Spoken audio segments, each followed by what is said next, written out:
Hey Doris, well, I'm a few pages in. This book is going to be a quick, breezy read, isn't it? And I don't yet quite know what I think of it. The writing is pretty good, I think. The story's interesting, although I realize I'm not really a big reader of kind of novels about a man against the elements without a whole bunch of characters, so I'm glad that we're also going to be reading about the daughter and the sister he left behind, because I think I'm going to find his exploration story, to be honest, not so interesting, kind of Robinson Crusoe-y. Anyway, I am reading for how Native Americans or the indigenous people are represented, and so far I'm not impressed. How are you feeling about that? I find there's a lot of stereotypes and not much dimension to there isn't even a scene. I was very disappointed with the first contact that he had. It's just skimmed off in 2 or 3 sentences. Can't see them, can't visualize them. It's just, he traded this with the Indians, and end of story. Well, I hope we get some more than that. Anyway, look forward to hearing how you're making out. Hey, Shawn! I was going to take you for a little walk while I was chatting about this book. I live in a rural neighborhood, and I think we might have some donkey sightings, but this book has given me all the thoughts in just the first 36 pages. So I don't think I'm as good at walking and talking and thinking the way you are. So we're going to have a sit down at the messy desk version, and then I'll take you for a little walk and see if we can have some donkey sightings. Yeah, so West, total cover buy for me. I love this cover. Sentimentally, I live just south of Kentucky where some of the book is set, and I was completely entranced with the thought of going out into the wild unknown. That is the side of the story that appeals to me. That's why I bought it. So I think we're nicely paired here. One side of the story and the other, so we should get some good thoughts on both between the two of us. Yeah, I see what you mean about the Native Americans.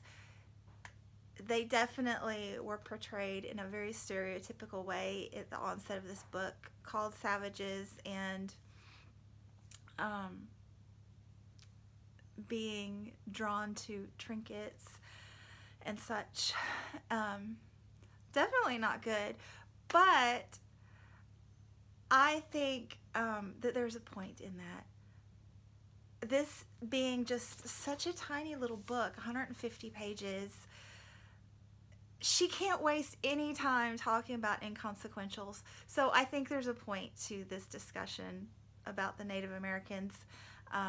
And especially, I don't know if you, and I apologize in advance, this is going to be long, but I'll try to keep it short afterward. This book is just packed. But here on the flap, I don't know if you got that since you're reading it digitally, it says, West is a spellbinding and timeless epic in miniature, an eerie parable of the American frontier, and an electric monument to possibility. Oh, wow.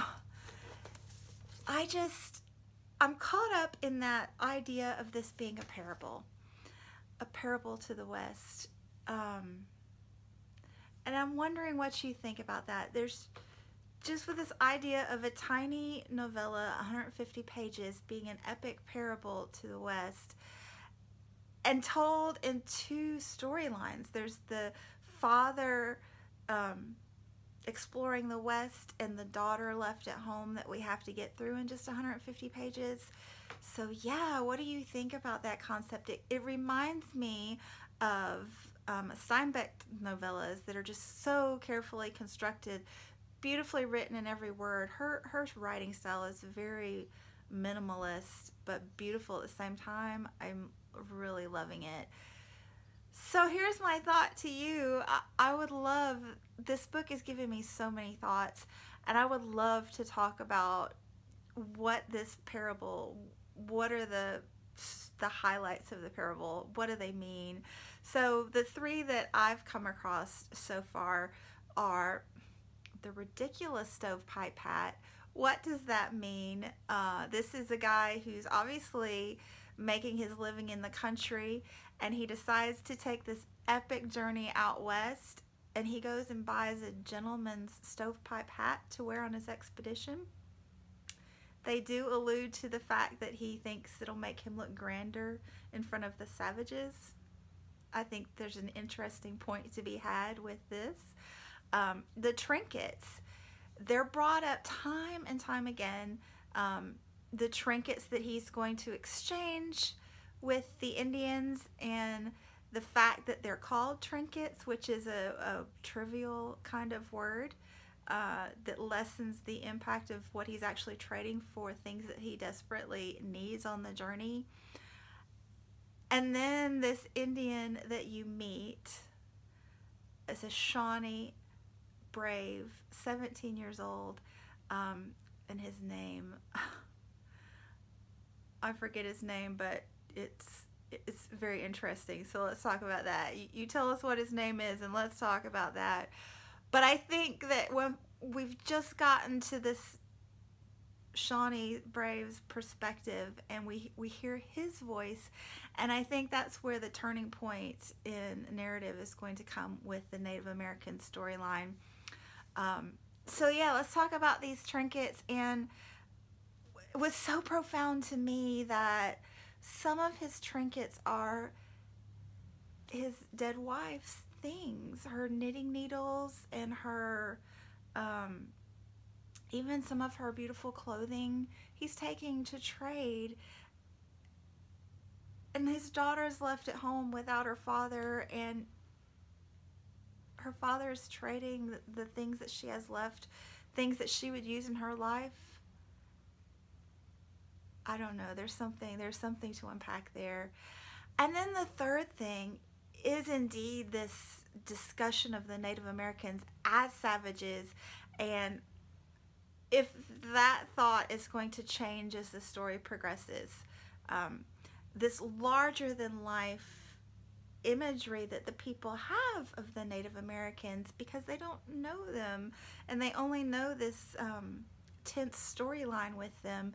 And is he going to get a closer and more personal perspective?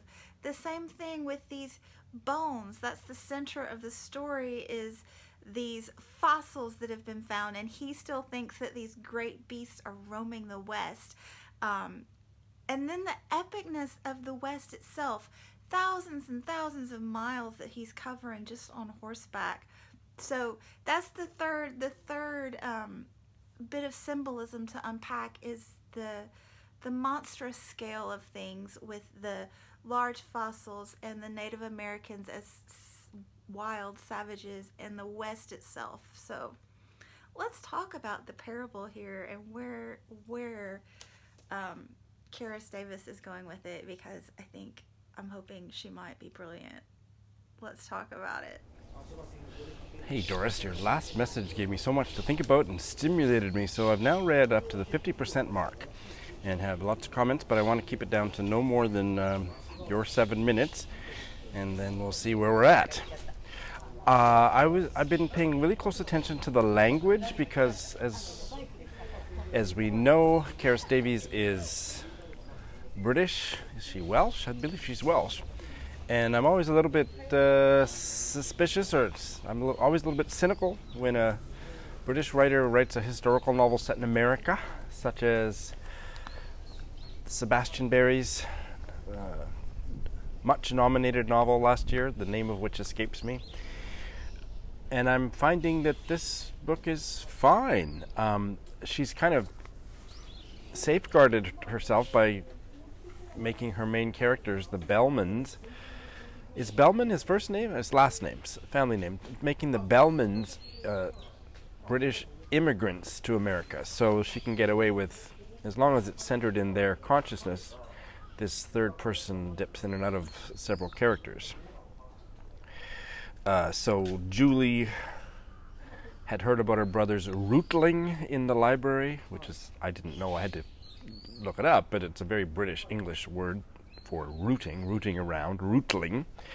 But I wasn't as convinced by Dog's Body when the indigenous boy were in his consciousness and he thinks of himself as a dog's body, and that's a very British English term. Again, I didn't know the word until I encountered it in the text. I can't wait for your donkey sightings, because that is, I think you are intentionally planning to do that because of the story, right? So I think that the donkeys and the mules and all that has a pretty heavy symbolic significance, and I'm looking forward to you explaining it all to me. Just an update, I'm totally fine with the Odyssey, one man struggling against the elements story that we are reading, because it's not just one man. As long as there's other characters in the story, I'm fine. So I'm fine. I'm really enjoying it, actually. And also very relieved to say that the qualms I had at the very beginning with how the Native Americans were being represented, that's gone. Now that we've got an actual character, his name is Old Woman from a Distance. So, yeah, want to muse on that as I read the second half of the novel. I was absolutely fascinated by the genre issues that you introduced to this conversation, Doris. I will say that I don't see this as a parable, and I don't like parables. And parables to me are like from the Bible. They're didactic stories, which I hate. And I hope this isn't a parable. So I think the person who wrote that for the back cover copy needs to go back to university, because no. But I'm also willing for you to educate me on why you think it's a parable, and teach me. But no, I don't like that part of it. But epic in miniature, that's fascinating. So I've been having a great time kind of boning up on what is an epic and what is a miniature epic. I'd never heard of it.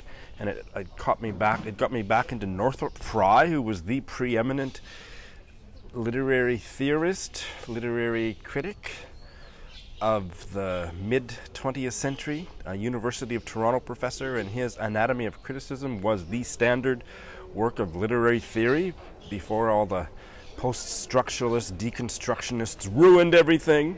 Not that I subscribe to his theories, I don't know much about them, but he talks in that book, Google showed me, about miniature epics, and had a lot of interesting things to say. He was mostly talking about poetry, but anything that you say literarily about poetry in terms of genre, like epic or whatever, can also be extended to prose.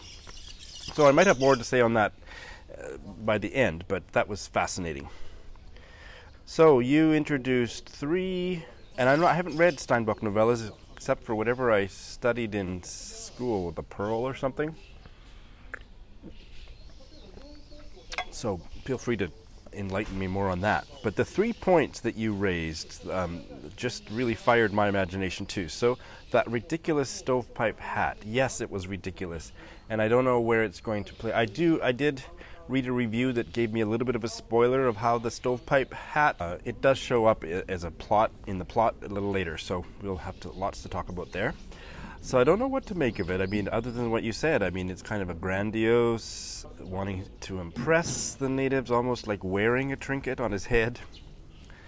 And yes, so segueing right into number 2, the trinkets, including his dead wife's things.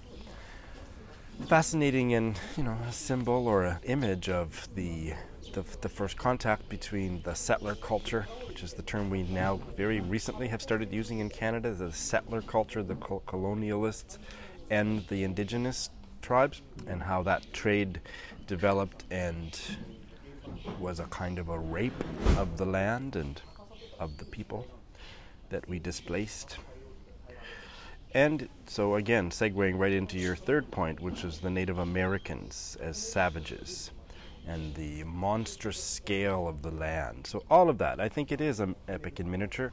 I don't really know how to talk about it more than what I've said, but I'm looking forward to you saying more about that as we read through the second half together.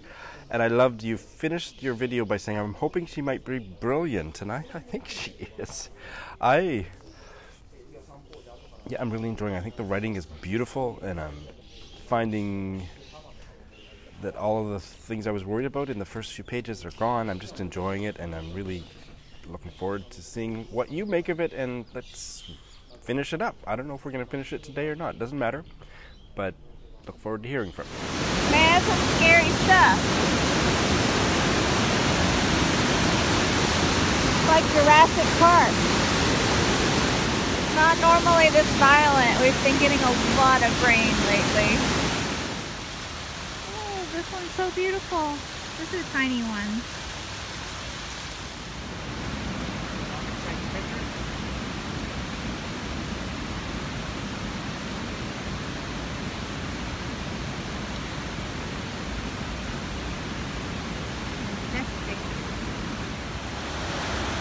Yeah, I don't know how that tree's holding on.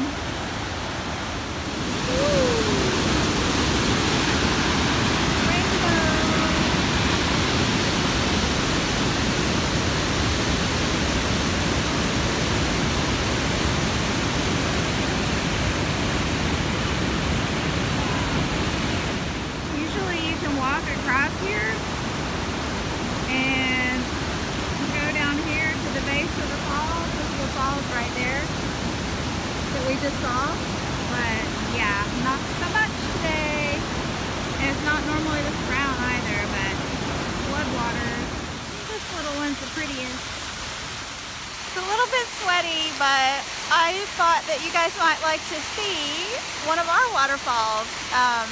We're about 2 hours south of where part of the book is set, so this is kind of what our guy might have gone through in his stovepipe hat. Pretty cool, eh? So Daddy Longlegs on a, I guess that's, I've never seen this before, but I think it's another variety of sedum. Oh, look at him. So cool. Hey, Shawn. Didactic kind of gets a bum rap around here. I kind of like it. But anyway, I will agree with you on the parable. That's a poor choice of words. Let's go with allegory, because I just really like a book that I can dig beneath the surface. It gives me a thrill. And with the novellas, and Steinbeck just comes to mind because he wrote several and they're brilliant. I also read, I'm looking at them, Ethan Frome and Daisy Miller this month. And it's just with a novella, you're going to laugh, but it reminds me of my recent tiny house addiction on YouTube.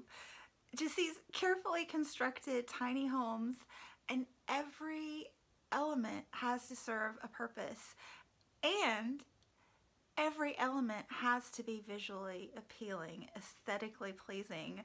And you know, a great novella is both those things. So yes, do you see the connection there? I don't know. But anyway, I had a couple of things that I wanted to talk about before we went past halfway.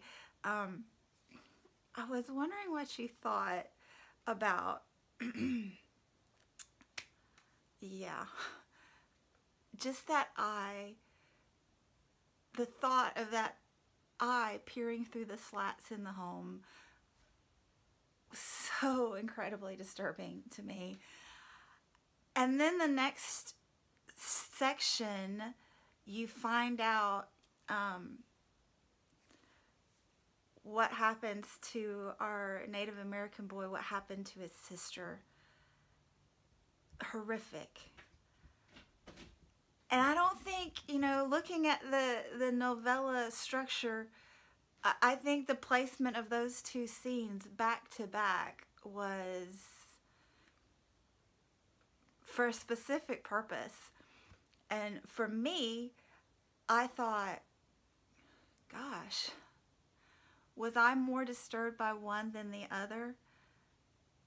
I had to think about that and think. I think the author wanted me to think about that. And if that's part of the purpose of the story, thinking about, you know, colonialization, Western settlement, what we as Americans did to the indigenous tribes. I don't know. These are things I think about when I'm reading books like this. And the other thing is how this plays into our greater symbolism in the book about this monsters. He's on this quest to find these large fossilized animals living out in the West in his time. And, you know, his sister thinks he's going to be set upon by all these savages. And now I kind of wonder, when we've gone through these scenes with these two young girls, if the author's trying to tell us that maybe these monsters aren't out in the world, out in the wild, but are actually in society, are actually in each of us, maybe? I don't know. Something to think about as the book progresses, about where the monsters actually are, and this theme of the loss of innocence. So anyway, I'm really anxious to read the second half, and wow, I think there's just going to be massive amounts of things to unpack in there. And I am still on my own quest to find donkeys. My local donkeys aren't cooperating. So, yeah, to be continued. Hey Doris, well here I am at my local neighborhood station. It's windy and I lost my wind protector on my mic, so we'll see how this ends up sounding. And not too much daylight left, but I thought I'd sit down and wrap up the first half of this novel. I loved your last message. You gave me so much to chew on again. And yeah, allegory definitely works well for me. I'm going to sit down here. You can see lots of people on their way to Suzuka Station, to and from the station. And hopefully you'll see some cute guys. My collar's blowing up. It's because I'm getting all hot under the collar, maybe. Anyway, allegory is great. Yeah, that's works for me, and I think not a naive allegory. You know, in the like the old time allegories where there's no real dimensionality to the characters. These characters, I think, are quite, most of them, what do you think, are quite fully realized. But there is definitely a larger story that's being told, epic in miniature, allegory. You can read it allegorically, certainly. So, yeah, the gender violence is certainly ominous by this point, and the juxtaposition that you pointed to was powerful and freakish. It just freaked me out. It just made me on the edge of my seat for the rest of the novel. So I finished it, but I'm not going to talk past the first half, and we'll process the second half in part 2 of this video. The fact that he's on this quest to find real live dinosaurs and traveling out into the frontier with the Shawnee boy, which always sounds funny to me because my name is Shawn, and I sometimes used to be nicknamed Shawnee and even Shawnee boy. So, but the Shawnee boy with the very weird gendered name, old woman from a distance.